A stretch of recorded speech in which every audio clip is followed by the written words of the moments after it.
आदरणीय सम्मानित किसानों, नौजवान साथियों और जो अध्यक्ष मंडल है, उन सबका धन्यवाद है। हमारी बहनें यहाँ पे आई हुई हैं, सभी पत्रकार बंधु। ये जो मुद्दा है, इसका शोर यहाँ नहीं कि ये हरियाणा में ही है, इसका पूरे देश के किसानों में रोष है। बाहर भी हमारा संगठन गया, वहां पे डेलीगेशन था, तो वहां पे भी इसकी चर्चा थी। कोलंबिया 16 लोग हमारे गए यहां से, पूरे भारत से। ये इस तरह के बयानबाजी बीजेपी करवाती है। उनके 2-3 इशू है, वो मैं एक बार बता देता हूं यहाँ पे, खास करके हरियाणा वालों को। जो इनका टारगेट है, उनकी चाल का हमको पता रहना चाहिए कि वो क्या चल रहे हैं। कुछ महीने पहले उनके वहां पे कुछ फैसले हुए अंदर। फैसला यह कि हरियाणा कैसे हट सकता है, आंदोलन से इसको कैसे बांटे। उन्हें कहा जी खाप पंचायत हरियाणा में है, उसको खाप पंचायत को तोड़ने का काम करा जाए। कुछ नई सरकारी खाप पंचायतें बनेगी, उन पर आप ध्यान रखना। कुछ किसान संगठन नए बनेंगे, कुछ किसान संगठनों से टूट होगी। एसकेएम भी सरकारी एसकेएम देश में बनेगा। उनका टारगेट है कि हरियाणा अगर हट जाएगा तो हम पूरे देश में काबू पा लेंगे। ये बड़ी चाल उनकी है। उन्हें यूपी में भी एक चाल चली थी, एक बिरादरी वहां पर यादव बिरादरी है। यादव भी 2 तरह के, हमको भी नहीं पता था। उन्होंने कहा कि यादवों को कैसे तोड़ा जाएगा। खाप पंचायत पे उनका पहला फोकस था, फिर इसमें है। अगला टारगेट आपके गांव के मंदिरों पे है। वे जोन सी लड़ाई लड़ रहे हैं, वही हमको हथियार इस्तेमाल करना पड़ेगा। जितने भी गांव के मंदिर हैं, हम सब मंदिरों में पूजा पाठ करें। यहाँ पे भी मंदिर बना हुआ है, सब गांव के लोग चंदा इकट्ठा करके यहाँ पे पूरा मंदिर बनाया, पूरी इसकी मंदिर की जगह है। लेकिन गांव के लोग इसकी समिति कमेटी नहीं बनाते। मैं क्या करेगा कर लेंगे, आप नहीं करोगे भाई, बीजेपी वाले कर लेंगे। और कागज पक्कू में पक्का रखेंगे और आपको यहाँ आने भी नहीं देंगे। ये उनका टारगेट है। जितने भी मंदिर हैं, अपनी गांव की कमेटी बनाओ, उसमें अपने मंदिरों को अपने कब्जे में लो, नहीं तो सब बीजेपी के लोग आपके मंदिरों पे कमेटी बना के उन पे कब्जे करेंगे, कागजों में कर लेंगे। सब एक बनाएंगे यहाँ पे तहसील में, और वहां से चिट्ठी दे देंगे कि उस गांव में भी हम ही संचालन कर रहे हैं, उसमें भी एक समिति बनाएंगे और शहर में बैठा रहेगा उनके संघ के लोग, और वे करीब 40-50 गांवों के मंदिरों की चिट्ठी वहां से ही दे देंगे। आप कुछ नहीं कर सकते, ये जगह भी जाएगी। उनका सबसे बड़ा टारगेट ये भी है, जो भी यहाँ पे कमेटी फैसला लेगी उसमें हम सब लोग उस पर मोहर लगाए, उस पर सहमति जताए, सब लोग उसके ऊपर काम करेंगे। हमारे इशू दूसरे हो रहे हैं, किसान के मुद्दे हैं। एमएसपी गारंटी कानून का एक बड़ा सवाल है, वो देश में लागू होना चाहिए। पहले होता था कि हरियाणा में राजस्थान का भी फसलें बिकती थी, उत्तर प्रदेश की भी बिकती थी, हिमाचल की भी बिकती थी, उत्तराखंड भी लेकर आता था। आज हालात क्या होगी कि हरियाणा का किसान भी अपनी फसल नहीं बेच पाता। ये इसलिए हुआ कि जो भी आपकी एमएसपी पे खरीद होती है, हरियाणा के किसान की भी पूरी खरीद नहीं होती। जो व्यापारी है वो खरीद में लग गया, बाहर से सस्ते में खरीदता है और हरियाणा के किसान के नाम पर बेचता है। हरियाणा, पंजाब और पश्चिम उत्तर प्रदेश के कुछ क्षेत्र में वे व्यापारी बेचते हैं फसलों को। बिहार में 800 रुपए क्विंटल धान है, क्या यहाँ का हरियाणा का किसान बेचता है 800 रुपए क्विंटल? वे ट्रक भरकर रोज 5-6 हजार ट्रक भर के रोज हरियाणा और पंजाब में जाते हैं। वो सस्ता किसानों की खरीद वहां पर होती है। वहां पर मंडी नहीं, बिहार में मंडी सिस्टम खत्म हो गया, वहां पर कोई मंडी नहीं है। व्यापारी गांव में जाएगा, अपनी गाड़ी लगाएगा, सस्ते में 800 से 1000 रुपए में धान खरीदेगा, बड़े गोदाम लगाएगा, ट्रक भर के और दिल्ली यहाँ पर भेजेगा। मंडी में नहीं बिकता वो। गोदाम में सीधा जाएगा, किसान के नाम से पर्ची कटेगी। कौन देख रहा है किसके नाम से कटेगी? फर्जी अकाउंट।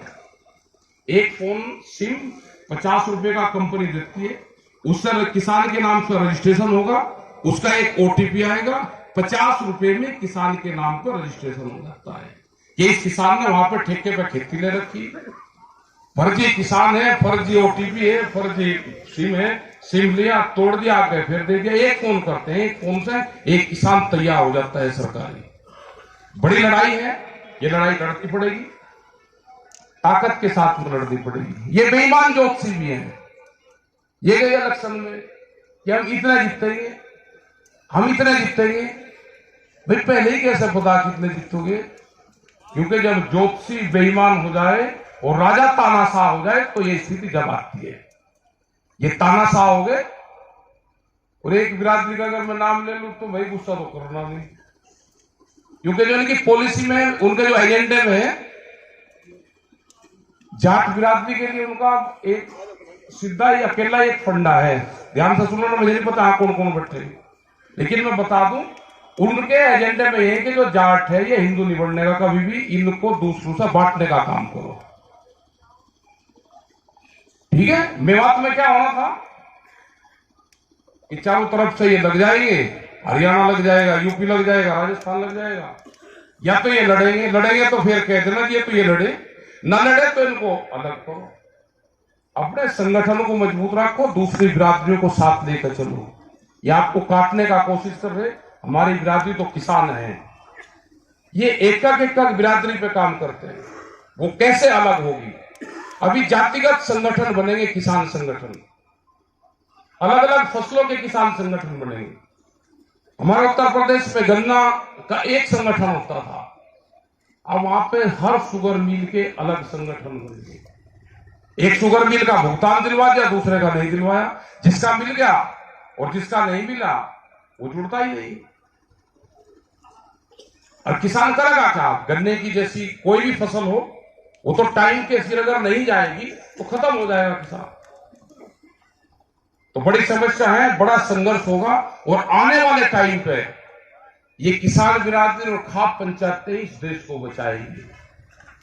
और हरियाणा पे हमें भी सारा आपका ही है, नहीं तो हमें तो लपेट देंगे वहां वालों को। अगर हरियाणा ठीक रहेगा तो देश गुलाम नहीं होगा। कुछ लोग कहते रहते हैं हमारे बारे में भी इंगित घुमा फिरा करेगा। हम भाई हरियाणा का वोटर कार्ड बनवा लेंगे, हम यहीं थे, हमारे पूर्वज यहां से ही गए थे। अगली बार किसी ने की उसका यहीं का ही बनवा पाऊंगा वोटर कार्ड। जो सहारा है और जो देश को बचा सकता है वो हरियाणा और खाप पंचायतें हैं। इनको और किसी का डर नहीं कोई भी। ये कहेंगे खाप पंचायत हमारे खिलाफ भी साजिश रचते रहते हैं सरकार के लोग। उनको यह है कि हरियाणा से इनको कैसे खराब करा जाए।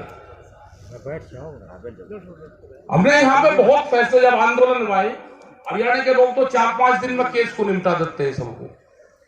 हमने बार बार कहा कि तुम शांति रखना, आप लोग शांति रखना। हरियाणा की खाप पंचायत ने कभी भी एसकेएम में आने की कोशिश नहीं करी। उन्होंने कहा कि नहीं, हम साथ देंगे, एसकेएम के हमारे 40 लीडर हैं, वे रहे, हम आपका साथ देंगे, पीछे से लाठी हमारी मजबूत है। कभी खाप पंचायतों ने कोई दखलंदाजी एसकेएम में नहीं दी, और इसीलिए आंदोलन कामयाब हुआ। पंजाब के लोगों को जब सपोर्ट मिल गया कि हरियाणा हमारे साथ में खड़ा हुआ है, तो वे आगे बढ़ने का उन्होंने काम करा। जब जो हमारे बाबा थे, जो गुरुद्वारे वाले थे सारे, जब उनको सपोर्ट मिला कि हरियाणा और दिल्ली के चारों तरफ को 300 किलोमीटर के लोग आपके साथ में हैं, तो उनके लंगर भंडारे चलते रहे। क्योंकि सिखों का जो हमारा साथ रहा, खाप पंचायतों का और गुरुओं का बड़ा तालमेल आपस में रहा। क्योंकि 100 साल खाप पंचायतों पर बैन अंग्रेजी हुकूमत में रहा, और 70 साल 75 साल देश को आजाद हुए हो गए, तो 175 साल का तालमेल हमारा बिगड़ा। हम पूरी हुई 175 साल लगे। बंदा सिंह बहादुर जब गुरु गोविंद सिंह यहां से गए तो नाहरी गांव सोनीपत में है, वे आखिरी बार वहां पर गए थे। वे वहां से महाराष्ट्र चले गए थे, तो वहां से बंदा सिंह बहादुर उन्हें भेजे थे। बाबा बंदा सिंह बहादुर 3 महीने नाहरी गांव में आए। वहां से वे सोनीपत, जींद, रोहतक, मेरठ, मुजफ्फरनगर उनका मुंह में 3-4 महीने रहे और 4800 लोग खाप पंचायत के जो मल होते थे उन्होंने उनकी फौज तैयार करी और उसके बाद में पंजाब की तरफ को कूच करा था। तो जो लड़ाई हुई थी वो खाप पंचायतों ने फिर लड़ी थी। तो बड़ा रोल हमारा गुरुओं का रहा है, हमारी खाप पंचायतों का रहा है। उनका भी सिस्टम वही था और हमारा भी वही था। अब आपस में तालमेल हुआ, इस तालमेल को बढ़ाकर रखें। पूरा देश की निगाह पंजाब और हरियाणा के ऊपर है। पश्चिम उत्तर प्रदेश और पूर्वांचल तो सब आपके साथ में है। जैसे जैसे यहां से लोग बढ़ते हैं, यहाँ की कोई भी मीटिंग होती है तो उसपे पूरे प्रदेश में नजरें रहती है। हमारे पे वहां जितना होता है हम पूरा मजबूती से वहां पे काम करते हैं। वहां पे दूसरे कोई और ज्यादा संगठन है भी नहीं। एसकेएम के साथ में जितने संगठन है सब मिलकर वहां पे मजबूती के साथ में अपने प्रोग्राम करें। लेकिन हरियाणा कैड़ेपन से अपना काम करता है, दबंगी से अपना काम करता है। पूरा देश आपकी तरफ देखता है। हमारी खाप पंचायतें बची रहे, मजबूती से ये खड़ी रहे। जब देश में कहीं कुछ नहीं बचेगा तो बीज वो यहीं मिलेगा, यहां से ही फिर दोबारा उत्पत्ति होगी। अभी और डाउनफॉल आएगा। अभी जो पॉलिटिकल पार्टी है, ये पॉलिटिकल पार्टी टूटेगी। इनके जो लीडर होंगे वे तोड़े जाएंगे, वे बीजेपी में शामिल हो जाएंगे। बीज कहीं कहीं मिलेगा, बीज कहीं कहीं मिलेगा और वो बीज फिर यहां पर टटोल जाएगा खाप पंचायतों में। अभी मुसीबत बहुत आएगी। अभी 5 महीने इनको हो गए, इनको 24 महीने का टारगेट है, अभी 18 महीने है। इनको हर आदमी को ये चिन्हित कर रहे हैं कि कौन बीजेपी आरएसएस की विचारधारा से कौन परिवार है। ध्यान से सुन लेना बात। कौन उनकी विचारधारा से है, कौन उनकी विचारधारा के खिलाफ है। जो उनकी विचारधारा के खिलाफ होगा उनके बच्चों की नौकरी नहीं लगे, उनके खिलाफ गांव से ही मुकदमे दर्ज होंगे। एक आदमी को देश में चिन्हित करने का पूरा डाटा तैयार हुआ है। उनकी इंक्वायरी होगी, जमीन की हो, कोई और धंधे हो उसकी हो, कोई पेट्रोल पंप वाला है, कोई राशन डीलर वाला है, कोई मास्टर है, वो आपके साथ में कोई नहीं रहेगा, सब चले जाएंगे। कोई धंधा कुछ कर रहा होगा वो सब चले जाएंगे, किसी का फैक्ट्री होगी वो होगा, वो सब चले जाएंगे। कुछ लोग बचेंगे, जो लड़ाकू होंगे वे बचेंगे और ये उसी से ही ये लड़ाई लड़े जाएगी। तो अपना तैयार रखो, मजबूती के साथ में आप खड़े रहो, डटे रहो और जो भी हमारी पंचायत का फैसला, कमेटी का फैसला आएगा उस पर हम सब लोग निर्णय करेंगे। आपके बीच से ही है सब लोग। जो बयान दिया है बयान गलत है। हरियाणा में या और जगह भी कुछ इस तरह के सरकारी लोग हैं, बगैर सरकार के बयान नहीं दे सकते, बगैर सरकार के बयान दे ही नहीं सकते। हमने कहा भी है कि भाई ये सरकार का बयान है या व्यक्तिगत बयान है, लेकिन जवाब तो ये देते ही नहीं। ये तो अपनी बात बताते हैं, जवाब नहीं देते, क्योंकि ना किसी किसान संगठन से मिले। 22 जनवरी 2021 3 साल होने को है। 3 साल पहले भारत सरकार से एसकेएम के लोगों की बात हुई थी, उसके बाद में किसी से कोई बातचीत इनकी नहीं हुई। आप लोगों का धन्यवाद, पूरी कमेटी का, पूरी खाप पंचायतों का धन्यवाद है कि लोग आए और शांतिपूर्ण तरीके से बैठे रहे यहाँ पे। और इस क्षेत्र में टिकैत साहब भी यहाँ पे कई बार डोहरू और इस क्षेत्र में आते थे। बारडा का कांड हुआ उसमें भी आए, हम भी आए उस टाइम पे। तो आप लोग यहाँ पे बहुत मजबूती के साथ में आपके सब लोग हैं। पूरी खाप पंचायत यहाँ पर आए और एसकेएम, अब जो भी छोटा बड़ा कोई भी संगठन बन रहे हैं, कोई बना ले, महिलाओं का संगठन बना और नई समितियां बन रही हैं, तो ये एसकेएम ऐसा बन गया कि इसमें सबकी खपत है। किसी के विचार एक दूसरे से नहीं मिले, दूसरा बना लो भाई, लेकिन आ जाए स्कीम में अपना झंडा रख ले, कोई मदद नहीं करता। अपना झंडा रख, अपना डंडा रख, अपना बिल्ला रख, 2100 रुपये में रजिस्ट्रेशन हो जा, रजिस्ट्रेशन करवा ले, आ जा, लेकिन लड़ाई लड़, उनके साथ में मत जा, सरकारी मत बनना। और जो सरकारी बनेंगे वे आपके बीच में आएंगे। पब्लिक की आंख पर सूरज नहीं लगाना चाहिए। आप जैसे कोई भी मंच लगाओ कहीं पे भी, तो मंच उधर लगे, पब्लिक की पीठ पे अगर सूरज लगेगा तो पब्लिक बैठी रहेगी, और नेता के चेहरे पर लगना चाहिए तो स्टेज पे भीड़ कम होगी। तो ये हमेशा ध्यान रखो, मंच वहां लगाओ। आज जो ये महापंचायत हुई है, इस महापंचायत को आप राजनीतिक और सामाजिक दृष्टिकोण से किस प्रकार से? देखो, राजनीति तो पंचायत होती थी ना, यहाँ पे कोई राजनीति पंचायत नहीं, लेकिन जो जिसने बयान दिया वो पॉलिटिकल है। और हरियाणा की खाप पंचायतों ने जो फैसला लिया है, ये उस पर अड़ियल रहेंगे। उसका एक ही रास्ता है, खाप पंचायत से माफी मांगो, इन्हें बुलाकर इकट्ठी कर तो ये फैसला कर सके, नहीं तो उसका ये इलाज रखेंगे पूरे प्रदेश में। जिस भी गांव में जाएंगे, और भी यहाँ पर हमने तो चर्चा और भी सुनी अंदर, उन्होंने कहा जी तुलहंडी हम 4 महीने की मनाएंगे। अब 4 महीने की तुलहंडी का क्या मतलब है कि जिस गांव में भी जाएगा ऊपर से अपना घोड़ सड़क पर गिरते रहो। तो ये तो अभी इसने घोषणा करी थी, कुछ बड़ा कह रहे थे यहाँ पे जी तुलहंडी मनाओगे हम तो 4 महीने। तो सब अपने तरीके से विरोध का ये है कि उसके जो बयान दिए खाप पंचायत वाला ही रास्ता बताओ, पंचायत ये कोई सुझाव दे सकते हैं उसको, वो है नहीं पे इलाज रखेंगे और उसका पॉलिटिकल कैरियर खाप पंचायतें खत्म करेंगे। एसकेएम ने जो फैसला लिया है उसको कैसे एसकेएम का उनका फैसला सब एक ही है, सब इकट्ठा है। उनने दंड की व्यवस्था करी, धेला मिलेगा नहीं, गई वो ढूंढना पड़ेगा कहाँ मिलेगा, वो तो पैसे से भी कम है, वो दंड है।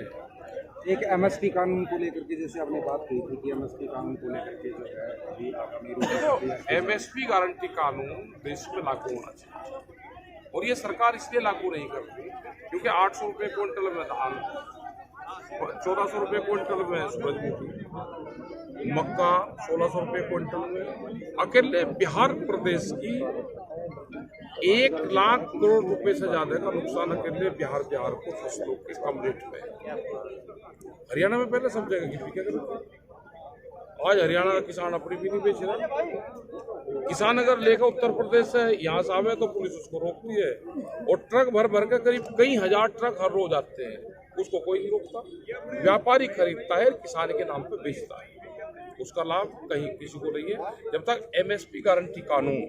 क्योंकि व्यापारी खरीदते, किसान खरीदते, कोई भी खरीदते, जिसको व्यापार करना है वो सरकार खरीदते या व्यापारी खरीदते, वो भारत सरकार का जो एमएसपी है उसके कम पर खरीदना। यदि सरकार ने एमएसपी गारंटी कानून लागू नहीं किया तो जो है एसकेएम का क्या करा? अभी हमारे तो पूरे देश भर में आंदोलन और मीटिंग चल रही है, पूरे देश में हम मीटिंग करेंगे। आने वाले टाइम पे वैचारिक क्रांति, दुनिया में सबसे बड़ी क्रांति, विचार से क्रांति पैदा वो होगी। हम सब जगह जा रहे हैं, एसकेएम के लोग हमारे सब जगह जा रहे हैं। बिहार के मंत्री जो सुधाकर सिंह थे, उन्होंने इस्तीफा दिया कृषि मंत्री से, और वो आंदोलन में साथ आए। राष्ट्रीय स्तर पे जितने भी आंदोलन होते हैं उसका आपने यहाँ पे जिक्र किया है, तो हरियाणा की जो खाप है, हरियाणा के जो किसान हैं उनको आप किस तरह से? देखो, हरियाणा एकजुट रहे, हरियाणा की खाप पंचायत एकजुट रहे हैं। ये खाप पंचायत एसकेएम को भी जोड़ देगी। हरियाणा की खाप पंचायत ठीक रहेगी तो ये देश बचेगा। अगर खाप पंचायतें देश से टूटेगी तो ये देश बर्बाद होगा। एसकेएम ने जो राजनीतिक बहिष्कार का फैसला लिया उसमें क्या क्या रहेगा? राजनीतिक बहिष्कार का तो ये है कि भाई जहाँ पे भी जाएगा उसका विरोध करेंगे। विरोध के क्या क्या तरीके रहेंगे? क्या पता किसका तरीका, भाई लड़ाई का तरीका थोड़ा पता, क्या पता मौके पे क्या हो। किसान आंदोलन जी फिर से शुरू हो रहा है क्या? ये आंदोलन ही शुरुआत ही है। देखो, आंदोलन ना कभी बंद हुआ, वैचारिक आंदोलन कभी बंद हुआ, और मीटिंगें सब जगह चलती रहती है।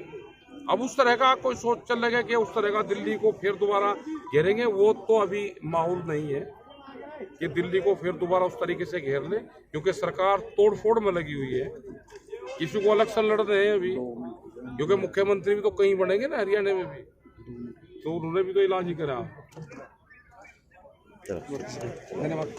किसान एक